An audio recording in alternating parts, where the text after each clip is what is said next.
Hey guys, so today I'm going to teach you how to make a video like this one.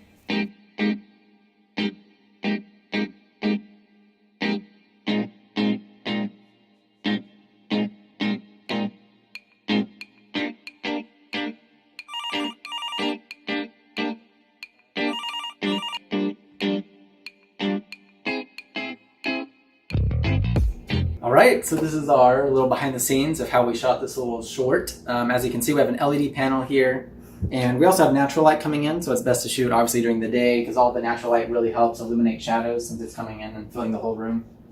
And as far as our setup, it's very simple. We just have two tripods, a rod right here where the green screen is held up, and we just have some bins stacked, so it's not a crazy setup. You can do it yourself, just find things around the house. That's what we did. And then we set our props on top of it. Stand directly behind it. That's going to help a lot in editing since you're going to crop this out anyway through the monitor. And then go ahead and do your actions. It works great because this is what really sells the effect, is reaching over the green screen. So yeah, really that's it. It's actually pretty simple, and that's it for the setup. So now on to editing. Alright, so jumping into Kinemaster, we're going to create a new project, 16 by 9, and I'm going to bring in all my footage. Once I have them in, the next step is to trim the beginning and end. So I'm going to scrub through and find the moment I want my clip to start. I'm going to click on it, click the scissors icon, and trim to left of playhead. And we're going to do the same thing for the end of the clip. And we're going to do trim to right of playhead.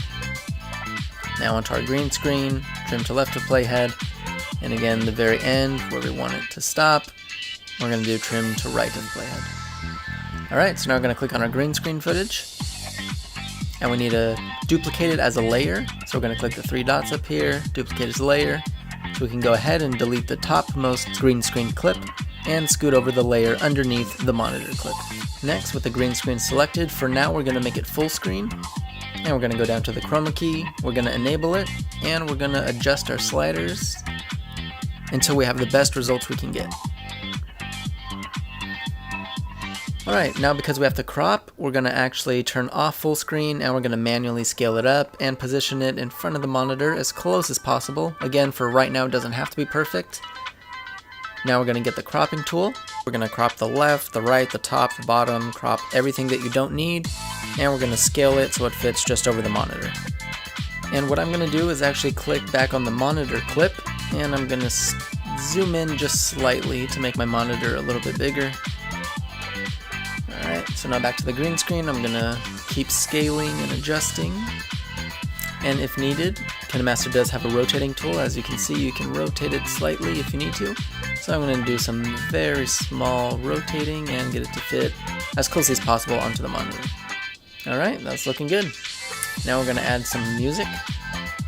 I downloaded this from the Kinemaster store, so I'm gonna go ahead and add this in. Next, I downloaded a phone ringing, so I'm going to bring that in. And we're just going to scoot this over until where it's needed in the scene.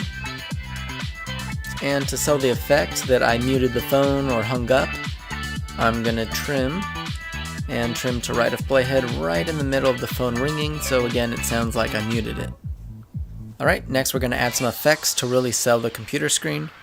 So we're going to click on Layer, Overlay, and these are all graphics and assets that I downloaded from the Kinemaster store. I really like the live news, so we're going to click on that, and I'm going to use this live icon. I'm going to exit out of there, we're going to scale it down and put it in the corner, and I'm going to extend the layer so that it lasts the entire video. Now we're going to add a cursor, so we're going to add another overlay. I downloaded this cursor pack from the Kinemaster store. I'm going to rotate it so it's facing up, and I'm going to scale it down. And I'm going to position it to where I want the cursor to start. I'm going to go to the very beginning and we're going to keyframe it so it looks like the cursor's moving. So we're going to click on the keyframe icon on the left with our timeline in the very beginning. Now I'm just going to scoot forward just a few seconds and I'm going to move the cursor to the last position. And Kinemaster will create a new keyframe. And now the cursor's moving on its own. Now I want the cursor to fade out. So after a few seconds I'm going to trim to right of playhead.